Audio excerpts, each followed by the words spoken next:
Hello everyone, this is Neha Soni and I'm your social science teacher. So how are you all my students? I hope you are doing well in your studies. And yes, we have started with history from class 6 and we have completed our chapter number 1 to 6, and now we are going to start and we are going to end the chapter number 7 over here, and we will talk about Ashoka's Dhamma. So this is the part 4 of this chapter and we will talk about Ashoka's Dhamma, and the chapter name is Ashoka, the emperor who gave up war. In our earliest video, my dear students, we have discussed about the Kaling war, right? And I hope you have learned a lesson from this war, and it was the worst war in ever. So हमने clear किया था, Ashoka have decided he will never fight again and he will never fight a war in his history, okay, and in his future. So it was a very horrible situation for him, और यहाँ से एक change आता है अशोका की life में, और ये चेंज पॉजिटिव था, और इसी चेंज से हम धम्मा के बारे में स्टार्ट करेंगे यहाँ पे. So let's begin it and we will talk about and we will know more about this in this video. So here we begin it. My dear students, after winning a war he give up war, you know very well. Okay, so about Ashoka's Kaling war, we have discussed earlier in our earlier videos that he gave up and he sent a message to his next generations and people also that you should think about how to spread Dhamma. So we will talk about Ashoka's Dhamma over here.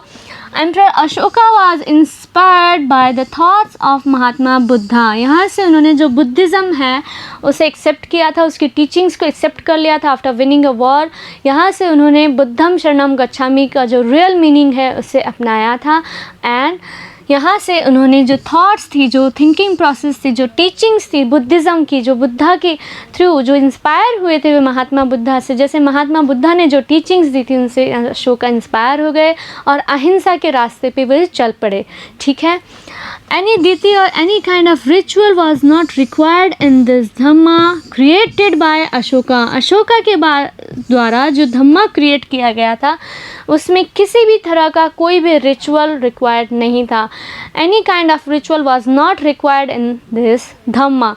Clear? So जो rituals perform किए जाते थे, हमने early वैदिक as में पढ़ा था, हमारे जो वेदास हैं उनमें जो रिचुअल्स दिए हुए हैं, इस तरह के किसी भी रिचुअल्स को परफॉर्म करने की आवश्यकता नहीं थी. किस में नहीं थी? अशोका के द्वारा जो क्रिएट किया गया था धम्मा, उसमें किसी भी रिचुअल्स की आवश्यकता नहीं थी. Clear? Next is Emperor Ashoka believed that it was his duty to solve the problems of others. देखिए उन्होंने ये अपने ऊपर एक चार्ज लिया था, है ना, जो कहते हैं ना कि अपने ऊपर एक कर्तव्य लिया था. It was his duty to solve the problems of others because he was an emperor. So emperor को as a father treat करना है, अपने people को, अपने subjects को as a father आपको solve करना है. आपके लिए जो आपके subjects हैं as a बच्चे हैं वो आपके. So अशोका ने इसी विश्वास के साथ ये कहा कि yes, it is my duty to solve the problems of my subjects. Okay, so here this is to give correct instructions to his people, or you can say subjects. So ये कैसे संभव है? I will give correct instructions to people. मैं यहाँ पे लोगों को सही सलाह दूंगा, सही निर्देश दूंगा, ताकि वे लोग जो हैं आपस के जो झगड़े हैं, आपस की जो प्रॉब्लम्स हैं, उनकी किसी भी तरह की प्रॉब्लम्स को सॉल्व करना मेरी ड्यूटी है. सो अशोका वॉज वेरी पावरफुल, और यहाँ से उन्होंने एक राजा ने एज ए पिता अपनी प्रजा का पालन पोषण शुरू किया. सो उन्होंने ये कहा, उन्होंने ये चार्ज लिया खुद कि I will solve the problems of others, और ये कैसे संभव होगा? To give them correct instructions. Okay, clear? Next is Ashoka addressed various problems arising in his empire. Like there were so many problems were arising at that time, and Ashoka said this, that it is my duty to solve the problems. Okay, so many problems, like there are conflicts between people of different religions. सबसे पहले तो आप वहाँ पे देख चुके हैं, वहाँ पे different religion हो गए थे, जैनिज़्म, बुद्धिज़्म, हिंदुज़्म. सो यहाँ पे वर्ण व्यवस्था आपने देखी थी, है ना, हमने आश्रम व्यवस्था देखी. सो इस तरह से बहुत सारे कॉन्फ्लिक्ट्स थे लोगों के माइंड में, और अपने रिलीजन को लेके वे लोग आपस में झगड़ते रहते थे. सो उनके बीच में डिफरेंसेस थे अबाउट देयर रिलीजन. सो यहाँ पे अशोक कह रहा था जिस भी तरह की जो भी प्रॉब्लम होगी, मेरी जो पीपल है, मेरे जो जनता है, मैं उनकी सारी प्रॉब्लम्स को सॉर्ट आउट करूँगा. सो यहाँ से प्रॉब्लम्स हम देख लेते हैं किस तरह के कॉन्फ्लिक्ट्स थे लोगों के बीच में about religion, about anything. So here you can see many kinds of problems, and there are some important problems like animal sacrifices. So you can see over here example of animal sacrifices is given to you as a image. वहाँ पे लोगों ने देखा कि जो अलग अलग rituals perform किए जाते हैं, जो सेक्रीफाइसेस परफॉर्म किए जाते हैं, उनमें एनिमल सेक्रीफाइसेस किए जा रहे थे. और एनिमल्स के लिए तो बुद्धिज़्म में बुद्धा ने भी कहा है, जैनिज़्म में जो महावीर स्वामी हैं उनकी टीचिंग्स में भी कहा है कि we have to be kind to other. हमें किसी की हत्या नहीं करनी है. वी शुड नॉट हर्ट और किल एनीबडी, एनी लिविंग बींग्स. सो यहाँ से तो आप एनिमल सेक्रीफाइसेस कर रहे हो. सो ये प्रॉब्लम है. लोग कहते थे, कुछ लोग प्रोटेस्ट करते थे, कुछ लोग इसे करते थे. So there were conflicts with them. कुछ लोग कहते थे yes it is in our religion, और कुछ लोग इसे प्रोटेस्ट करते थे कि ये गलत है, आप एनिमल सेक्रीफाइस नहीं कर सकते because animals are living beings. So आप कैसे, how can you hurt them, how can you kill them. So इस तरह की प्रॉब्लम्स होती थी. आप ही बताइए एनिमल सेक्रीफाइसेस आपकी राय में क्या है, आपकी राय क्या है इस बारे में. आप सोच रहे हैं इस बारे में. हम और भी प्रॉब्लम्स को डिस्कस करते हैं. Cruelty to slaves and servants. यहाँ पे जो स्लेव्स हैं, जो सर्वेंट्स हैं, उनके साथ में इतना गलत व्यवहार किया जाता था. You can C over here जो स्लेव्स हैं वो वर्क कर रहे हैं हमारे लिए, और उनके साथ उन्हें बेड़ियों में बांध रखा है, उन्हें चेन में बांध रखा है, और उनको मारा जाता है, उनके साथ क्रूएलिटी की जाती है, उनके साथ में इतना गंदा व्यवहार किया जा रहा था. वहाँ पे जो सोसाइटी थी उनमें इस तरह से अत्याचार किए जा रहे थे लोगों के ऊपर. क्या ये सही है? इस तरह की बहुत सारी प्रॉब्लम्स अशोका के सामने आने लगी, और अशोका ने कहा I will sort out all of this problems, okay, and it is my duty to solve this. So cruelty जो की जा रही थी स्लेव्स के साथ में, सर्वेंट्स के साथ में. और एक प्रॉब्लम ये भी थी जो फैमिली और सोशल डिस्प्यूट्स होते थे. फैमिली में भी डिस्प्यूट्स होते रहते थे, परिवार में डिस्प्यूट्स होते थे, सोशल डिस्प्यूट्स होते थे. लोग एक दूसरे को वर्ण के आधार पर नीचा दिखाते थे, इग्नोर करते थे. सो इस तरह से बहुत सारी प्रॉब्लम्स थी सोसाइटी में, और सोसाइटी की प्रॉब्लम्स को ही सॉर्ट आउट करना अशोका की ड्यूटी थी. और वो सॉर्ट आउट करना चाहता था अपने इंस्ट्रक्शंस के थ्रू, अपनी टीचिंग्स के थ्रू, और वो चाहता था he want to spread his dhamma to the people. Clear class? So यहाँ से हमने देखा प्रॉब्लम्स के बारे में. हमने पहले के जो चैप्टर्स थे we have discuss the reason of war, and now these are some reasons, है ना. इसी वजह से वो स्प्रेड करना चाहता था धम्मा को. ये प्रॉब्लम्स को देखते हुए उसे ज़रूरत महसूस हुई एक धम्मा क्रिएट करने की, और उस धम्मा के according no rituals are required in this dhamma. किसी भी तरह की कोई रिचुअल्स परफॉर्म करने की, कोई सेक्रीफाइस परफॉर्म करने की आवश्यकता नहीं है. आपको बस प्यार से रहना है, और आपको लोगों के साथ प्रेम से जीवन बिताना है. इस तरह से आपस के जो भी कॉन्फ्लिक्ट्स हैं उन्हें आप सॉर्ट आउट कीजिए, और आपस में प्यार से रहिए. यही अशोका मैसेज देना चाहता था. Clear class? To solve all these problems, officers named Dhammahamatya were appointed by Ashoka. अब इस तरह की जो प्रॉब्लम्स होंगी तो उन्हें सॉर्ट आउट करने के लिए अशोका ने क्या किया, धम्महामात्य नाम के एक व्यक्ति की अपॉइंटमेंट की. ठीक है ना. इस तरह के कुछ लोगों को धम्महामात्य बनाया जो लोगों की प्रॉब्लम्स को सॉर्ट आउट करेंगे, लोगों में जो धम्म है उसे स्प्रेड करेंगे, जो टीचिंग्स है बुद्धिज़्म की उसे बताएंगे. क्लियर? सो किसके अपॉइंट किया गया? धम्महामात्य को अपॉइंट किया गया. किसके द्वारा? He was appointed, they were appointed by Ashoka. Dhammahamatya went from place to place and taught dhamma to people. Dhammahamatya का फंक्शन क्या था, क्या काम था उनका? They move from place to place and teach about dhamma to the people. लोगों को धम्मा के बारे में बताना ही धम्महामात्य का कार्य था. Clear? Apart from these, Ashoka got many messages engraved in the form of inscriptions at different places. Ashoka ने क्या किया? You can see over here a map is given to you, and we have discussed about it that there were so many places, there were so many locations that we have found so many inscriptions about Ashokas, right? In that red dot you can see over here, like in Sanchi, Sarnath, है ना, Rampurwa, Lauria. And there were so many areas Matya's, you can see, and Ashoka have made some inscriptions and he sent his message on the inscriptions. उन्हें inscriptions को engrave करवाया था और बहुत सारे जगह से हमें inscriptions मिले हैं. Yes, we have found so many inscriptions about Ashoka's and the Mauryan Empire. So यहाँ से अशोका के जो inscriptions है उसमें भी उन्होंने अपनी teachings लिखी हैं, अपनी messages लिखी हैं. So there are some places and I will tell you again, like Manshera over here, Shahbazgiri, Lampka, Kandhar. We have found so many inscriptions from these locations. Okay, so map is given to you in your book and you can check it and you have to learn about it.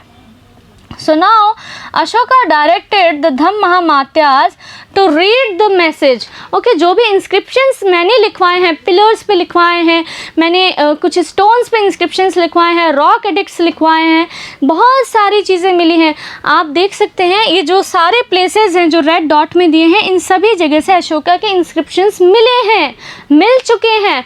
So इन्हीं सभी inscriptions के through Ashoka ने ये कहा धम्म महामात्य को कि yes, it is your duty to read the inscriptions to the people. जो inscriptions की लैंग्वेज को पढ़ नहीं सकते, आपको उन्हें पढ़ के सुनाना है. ठीक है. So Ashoka directed the Dham Mahamatyas to read them. Them means inscriptions out to the people who could not read. जो मेरे मैसेज या जो मेरी जो टीचिंग्स है, जो मेरा मैसेज है लोगों के लिए, अगर कोई इन इंस्क्रिप्शंस को नहीं पढ़ सकता है तो yes you have to read it. Okay, आपको उन लोगों के लिए इसे पढ़ के बताना है. क्लियर. सो इस तरह के बहुत सारे इंस्क्रिप्शंस मिले थे, बहुत सारे स्कल्पचर्स मिले थे अशोका के इंस्क्रिप्शंस के प्लेसेस से.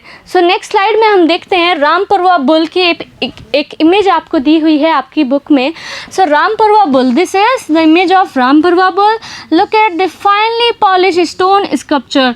जो ये पत्थर से इतना शानदार, इतनी अच्छी इसकी कार्विंग की गई, इतनी अच्छी नक्काशी से, इतनी अच्छी कटिंग के थ्रू इस बुल का जो स्ट्रक्चर है इसे बनाया गया. आप देख सकते हो कितनी शानदार ये ड्रॉ किया गया था. और ये स्टोन का है ये बुल, है ना, और इसकी कितनी शानदार पॉलिश है. एक एक चीज़ हमें क्लियर समझ में आ रही है और इतनी चिकनी सतह है इसकी. सो कितनी अच्छी कारीगरी की जा रही थी अशोका के इंस्क्रिप्शंस के दौरान. इसीलिए अशोका के जो इंस्क्रिप्शंस है वो अभी भी बहुत ज़्यादा मात्रा में मिलते हैं और वो अभी भी लॉन्गर टाइम के लिए सर्वाइविंग हैं. Clear. So this was a part of Mauryan pillar found in Rampurwa, Bihar. Rampurwa कहाँ है? बिहार में है. और ये क्या है? ये जो रामपुरवा बुल है, it was a part of a pillar. जो पिलर पे इंस्क्रिप्शंस लिखवाए गए थे उसी का एक पार्ट है ये रामपुरवा बुल. एंड रामपुरवा कहाँ है? It is in Bihar. And has now been placed in Rashtrapati Bhavan. और अब जो ये रामपुरवा बुल है ये राष्ट्रपति भवन में, राष्ट्रपति भवन की शोभा बढ़ा रहा है. Clear. It is an example of the skill of sculptures of the time. उस समय के जितने भी ये अच्छी अच्छी मूर्तियाँ, अच्छे अच्छे इमारतें, पिलर, स्टोन, ये सब बनवाए जा रहे थे, तो आप देख सकते हैं वहाँ की आर्ट कितनी अच्छी थी. जो आर्टिस्ट थे, जो क्राफ्ट पर्सन थे, जो मूर्तिकार थे, उनकी आर्ट देखिए आप. उस ज़माने में, आज के इतने सालों पहले जब ईसा का जन्म भी नहीं हुआ था, उससे पहले इतना अच्छा कारीगरी का ये नमूना हमें दिखाई देता है. So it is an example of the skill of the sculptures of the time. उस समय के जो स्कल्पचर्स थे उनकी आर्ट ये दिखाता है. क्लियर है. सो ये बॉक्स आपके एनसीईआरटी के इस चैप्टर में दिया हुआ था, ये भी हमने देख लिया. यहाँ से आगे देखते हैं. Ashoka sent his emissaries to Syria. अब अशोका ने क्या किया?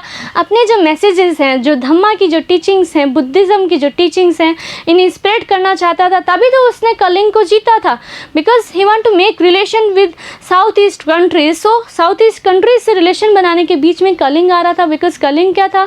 उस रूट पे था, एक मेन किंगडम था उस समय. सो उससे कॉन्कर किया. उसके बाद में वो साउथ ईस्ट के जो कंट्रीज़ हैं उनके साथ उसने रिलेशन बनाए और वहाँ तक जो बुद्धिज़्म है उसके स्प्रेड किया. और इसलिए उसने अपने परिवार के जो शाही लोग थे, जो रॉयल फैमिली मेंबर्स थे, उन्हें भी भेजा. और जो धम्म महामात्यास है उन्हें भेजा, मॉन्क्स को भेजा, स्प्रेड किया धम्मा को.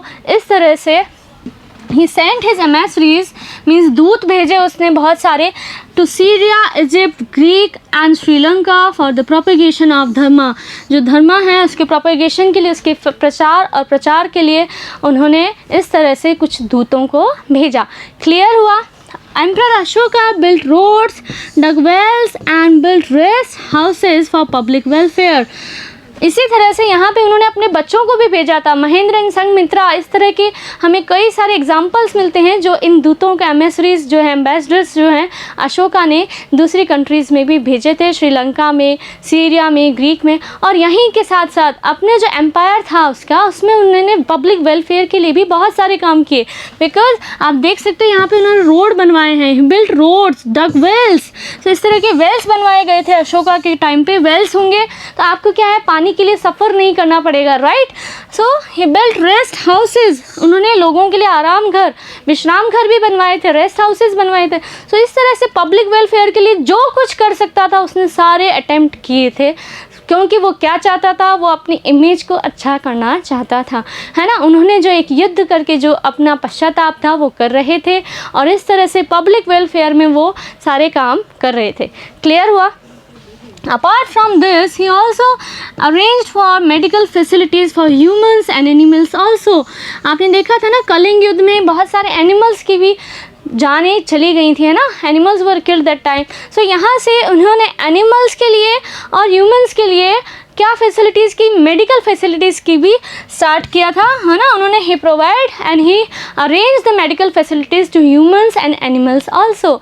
सो जो ह्यूमंस हैं उनके लिए मेडिकल फैसिलिटी होगी और जो एनिमल्स हैं उनके लिए भी मेडिकल फैसिलिटी होगी, जैसा कि आज भी हमारे यहाँ पे है। सो ये सारी चीज़ें उस समय से चली आ रही हैं, medical facilities for humans and animals. So आप देखिए अशोका ने सभी के लिए सोचना शुरू कर दिया था, ठीक है। यहाँ से अशोका के पब्लिक वेलफेयर के हमें बहुत सारे एग्जाम्पल्स मिल रहे हैं। Next is Ashoka's message to his subjects. अब अशोका ने एक मैसेज दिया था अपने लोगों के लिए, क्या था वो देखते हैं। People perform rituals on various occasion. Ashoka ने कहा आप लोग, जो जनता है वो बहुत सारे रिचुअल्स परफॉर्म करती है बहुत सारे ओकेजन्स पे। क्या है way? For an example, when they are sick, means जब आप सिक होते हो, बीमार होते हो, तो आप कोई रिचुअल परफॉर्म करते हो, आप भगवान का नाम लेते हो, अरे भगवान, ये भगवान मुझे जल्दी से ठीक कर दो ना, मेरे बच्चों को अच्छा कर दो ना, इस तरह से आप करते हो। बहुत सारी पूजाएं आप रखवाते हो। When their children get married, आपके जब बच्चों की शादी होती है तो आप बहुत सारे सेक्रीफाइसेस करते हो, यज्ञ करते हो, है ना, हवन करते हो, इस तरह के आप रिचुअल्स परफॉर्म करते हो। On the birth of children, बच्चे के जन्म पर ढोल नगाड़े थालियाँ बजाते हो। तो इस तरह के बहुत सारे रिचुअल्स आप लोग करते हैं। When they started a journey, और जब आप कोई जर्नी पे जाते हो, जय गणेश जी महाराज, इस तरह की कई चीज़ें आप लोग करते हैं ना। स्टार्टिंग के टाइम पे कई रिचुअल्स परफॉर्म किए जाते हैं। सो यहाँ पे अशोका ने कहा कि people perform rituals on many occasions, they perform various rituals at many occasions. So ये बुरा नहीं है, लेकिन उन्होंने ये भी कहा कि इन रिचुअल्स के परफॉर्म करने की बजाय क्या आप कुछ और कर सकते हो जो पब्लिक वेलफेयर के लिए और आपके वेलफेयर के लिए अच्छा हो। Think about it. सो इस तरह से जो आप देख सकते हो, for an example, people perform sacrifices, yajnas, havan, है ना, हम लोग आज भी करते हैं। इस तरह की कई चीज़ें की जाती हैं हमारी सोसाइटी में। सो अशोका ने मैसेज दिया है हमें। क्या है वो message? These rituals are of no use. Ashoka ने कहा इस तरह के रिचुअल्स का कोई भी यूज़ नहीं है। Instead it would be more fruitful if people followed other practices. अगर लोग कुछ और काम करें तो वो ज़्यादा अच्छा होगा उन लोगों के लिए। What were these other type of rituals? दूसरे टाइप क्या है रिचुअल्स के? दूसरे प्रकार क्या हो सकते हैं? So here the other type of rituals are to treat one slaves and servants well. जो सर्वेंट्स हैं, जो स्लेव्स हैं, उन्हें आप अच्छे से ट्रीट करिए। ये रिचुअल्स परफॉर्म करने की बजाय आप लोगों के साथ काइंड बनिए, है ना। To treat well to slaves and servants, okay. तो आपको अच्छे से ट्रीट करना है किसी भी स्लेव को, सर्वेंट के साथ अच्छे से रहिए। टू रिस्पेक्ट एल्डर्स, अशोक ने कहा आप अपने बड़ों का सम्मान कीजिए। ये टीचिंग्स हैं, देखिए। To have mercy on living beings and to give charity to Brahmans and shramanas. जो भी शर्मनाज हैं, है ना, श्रमण हैं, जो मजदूरी करते हैं, जो वर्कर्स हैं, शर्मन्स हैं, और जो ब्राह्मण्स हैं उन्हें आप चैरिटी दीजिए, उन्हें आप दान दीजिए, उन्हें आप खाना खिलाइए, है ना। बिकॉज आपने देखा था बुद्धिज़्म में क्या था, मॉन्क्स को फूड के लिए भिक्षा मांगनी होगी ना, भिक्खूज एंड भिक्षुनीज के बारे में पढ़ा था।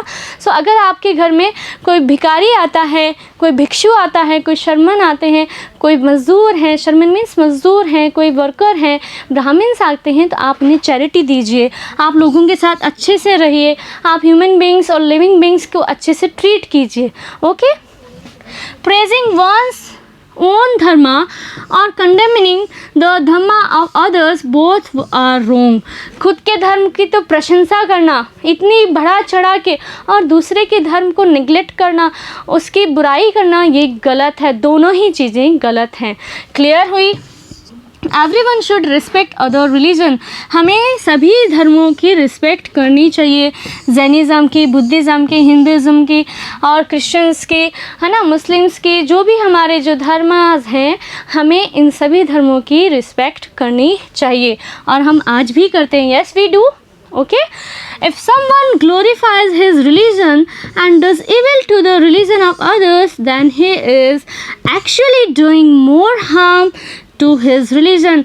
अगर कोई व्यक्ति अपने धर्म की प्रशंसा करता है, दूसरे के धर्म की बुराई करता है, तो इट मीन्स उसने अपने धर्म से कुछ नहीं सीखा, वो अपने ही धर्म का नुकसान कर रहा है। बिकॉज़ किसी भी धर्म में ये नहीं कहा जाता है कि आप किसी भी अन्य व्यक्ति का अपमान करिए या किसी निर्दोष को या किसी और के धर्म को बुरा बताइए।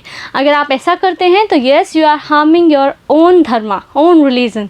सो इस तरह से ये ज़्यादा खतरनाक है, आप अपने आप के धर्म का खुद ही नुकसान कर रहे हैं। Clear?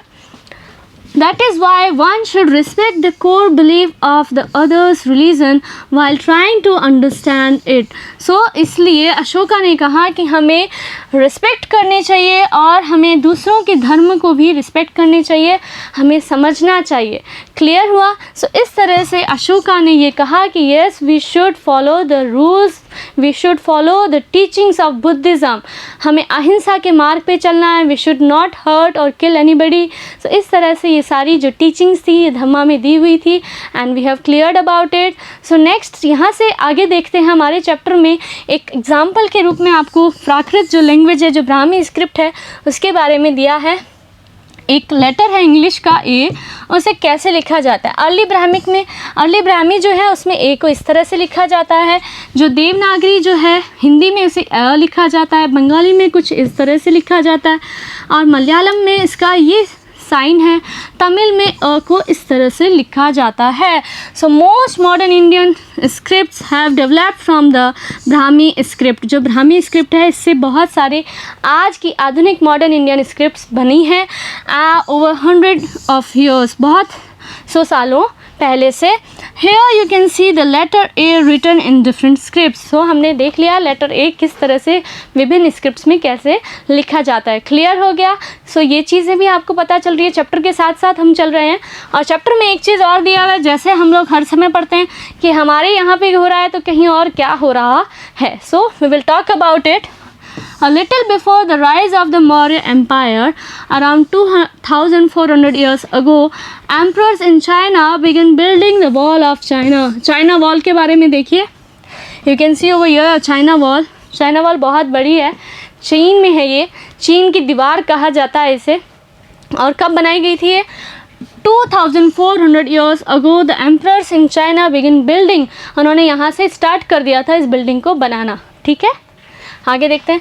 The purpose of making it was to protect the northern frontier from the cattle herders. जो कैटल हर्डर्स थे, जो अफ़गानिस्तान, ईरान यहाँ पे जो रहते थे नॉर्थ वेस्ट की तरफ से, जो नॉर्दर्न फ्रंटियर था, वहाँ से अपनी ज़मीन को प्रोटेक्ट करने के लिए ये बनाई गई थी। The construction of this wall continued for the next 2000 years. Okay, so as the boundaries of the empire kept changing. जो बाउंड्रीज थी इसकी वो धीरे धीरे बदलती रही। मीन्स क्या कर रहे थे एम्परर, जो क्या कर रहे थे, अपना टेरिटरी को एक्सपेंड करते जा रहे थे। आज यहाँ वॉल बनानी थी लेकिन उन्होंने इस रीजन को भी जीत लिया तो अब यहाँ वॉल बनाएंगे। तो इस तरह से इन्होंने क्या किया, चाइना ने अपने जो बाउंड्रीज थी, उनकी जो फ्रंटियर्स था, उस अकॉर्डिंग अपनी जो एम्पायर था उनका, और अपनी जो टेरिटरीज़ की बाउंड्रीज थी वो चेंज होती रही। सो इस बाउंड्री को बनाने में, जो चाइना वॉल है उसे बनाने में उन्हें 2000 साल भी लग गए थे। और क्यों लग गए थे? Because it was kept changing. So ये चेंज होती जा रही थी, उनकी बाउंड्रीज जो थी, उनके जो राज्य की जो सीमा थी वो बार बार चेंज होती जा रही थी। And this wall is about 6400 kilometres long. So इस वॉल की जो लंबाई है, जो चाइना वॉल है, इसकी लंबाई है 6400 किलोमीटर्स। सो आप सोचिए 6400 किलोमीटर्स को बनाने में कितने साल लगे होंगे, कितना परिश्रम लगा होगा, कितनी मेहनत लगी होगी। And is made of stone and brick. और ये किससे बनी है? स्टोन और पत्थर, ईंटों से बनी है। तो इतनी ऊंची आपको बनाने के लिए बहुत मेहनत चाहिए। It upper surface is as wide as a road. और इसका जो अपर सरफेस है एक रोड के जितना चौड़ा है। Clear? Thousands of people had to work to build this wall. और हज़ारों लोगों ने इस वॉल को बनाने के लिए काम किया है। As I told you before, because मेहनत लगती है किसी भी काम को करने में। और चाइना वॉल तो इतनी स्ट्रॉन्ग है बिकॉज ये पत्थर से बनी है, ईंटों से बनी है। और कितनी लंबी है ये? 6400 किलोमीटर्स जितनी लंबी है। क्या रीज़न रहा था इसको बनाने का? Because they want to protect their land from the herders, है ना। जो नदर्न फ्रंटायर के थ्रू वहाँ से जो हर्डर्स आते थे, जो कैटल हर्डर्स से वो आते थे, तो उनसे अपने जो प्रोटेक्शन करना चाहते थे ये लोग अपनी एम्पायर को। और ये बाउंड्री को बनाने में इतना साल इसलिए भी लग गया बिकॉज बाउंड्री की जो सीमा थी वो बार बार चेंज हो रही थी। Clear? Each there are turrets for this monitoring at a distance of 100 to 100 meters। और इस दीवार पर जगह जगह 100-200 मीटर की दूरी पे चौकियाँ बनाई गई थी दूर से ही देखने के लिए। मीन्स कोई आप इतने ऊंचे आपने अपनी वॉल बनाई है, किसी पहाड़ी हिल्स के ऊपर आपने बनाया है, तो आपने जो है वहाँ पे चौकियाँ बना दी हैं 100-200 मीटर के दूरी पे। और उस चौकी से मॉनिटर करना इजी हो गया था। और मॉनिटर किनको करते थे? जो दूसरे कंट्रीज़ हैं, जो दूसरे लोग हैं, जो अटैकर्स हैं, उन्हें मॉनिटर करते थे ताकि कोई उनकी जो टेरिटरी है उसे अटैक करके जीत ना ले। क्लियर हुआ? तो इस तरह से आप एक डिफरेंस देखिए। इधर तो अशोका जो थे, अशोका तो रिलेशंस बना रहे थे अपने दूसरी कंट्रीज़ के साथ में। और यहाँ पे जो चाइनीज़ एम्परर थे वे लोग रिलेशन नहीं बनाते, वे तो बस अपनी जो टेरिटरी है उसे एक्सपेंड कर रहे थे, धीरे धीरे चेंज करते जा रहे थे। और उन लोगों के इतने अच्छे संबंध भी नहीं थे दूसरी कंट्रीज़ के साथ में। सो इस तरह से डिफरेंसेस देख सकते हैं हम, क्योंकि बिकॉज ये दोनों जो लीडर्स हैं, जो एम्परर्स थे उस समय चाइना के, और ये दोनों हमारे अशोका के समय की बातें हैं ये। तो इन दोनों के रूलिंग में, इन दोनों की जो गवर्नेंस है, इन दोनों में डिफरेंसेस हमने देखा है। सो इंडिया तो हमेशा कनेक्शंस बनाता है, रिलेशंस बनाता है दूसरों के साथ में, और ये हमारी पुरानी परंपरा रही है। और चाइना वालों की परंपरा आपने यहाँ पे देख लिया। So clear guys, and this is all about in this chapter. I hope you have learned so many things from here. We will meet in our next class. Till then, take care of your health and studies. Good day, my dear students.